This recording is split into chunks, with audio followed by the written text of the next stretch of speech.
جرايه يا قشره، انت مش ناوي تمشي وهتفضحني كل ما البس اسود والوان غامقه؟ وينفع يعني؟ أيوة أنا القشرة يا دكتور، وأنا مش جاية عشان أنت مش نظيف، أنا ليا أسباب تانية خالص. اسباب ايه؟ ما انا بغسل شعري عادي. طب خليني أقول لك بقى الأسباب بتاعتي: توتر وضغط نفسي، قلة نوم، أكل مش مظبوط، ومنتجات تقيلة بتسد المسام، وأنا متأكدة إن أنت بتعمل حاجة فيهم يا دكتور.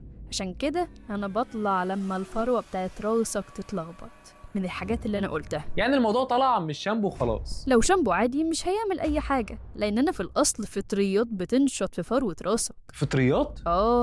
فطريات. لما الجو كمان يبقى بارد وجاف، الفروة بتاعتك بتفقد الرطوبة وتبدأ تقشر وتحصل حكة، وشعرك كمان يفقد لمعان. طب والحل ايه بقى؟ لو دخلت حاجة صح في روتينك أنا همشي. زي ايه يعني؟ زي سيلينجينا شامبو، وده اللي فيه السيلينيوم سلفايد والبيركتون أولامين، ودول من أقوى مضادات الفطريات، فده مش هيقضي عليا بس، لا ده هيخفيني من الوجود. طب اللي اعرفه ان شامبوهات القشره دي بتنشف الشعر. لا السيلينجينا ما بيعملش جفاف، عشان فيه كمان الجاجوبا أويل والأملا إكستراكت، ودول اللي هيرطبوا الفروة بعمق ويهدوا الالتهاب ويوازنوا كمان في إفراز الدهون. يعني هعالج شعري من غير ما ينشف؟ بالظبط يا دكتور، بينظف التراكمات ويقلل الحكة ويرجع التوازن لفروة راسك. وزي ما سمعتوا القشره مش احراج، بس لازم تتعالج صح، ولازم نقلل التوتر وننام كويس وندخل منتجات خفيفه على شعرنا، واكيد يعني ندخل سيلينجينا في الروتين بتاعنا. لو التزمتوا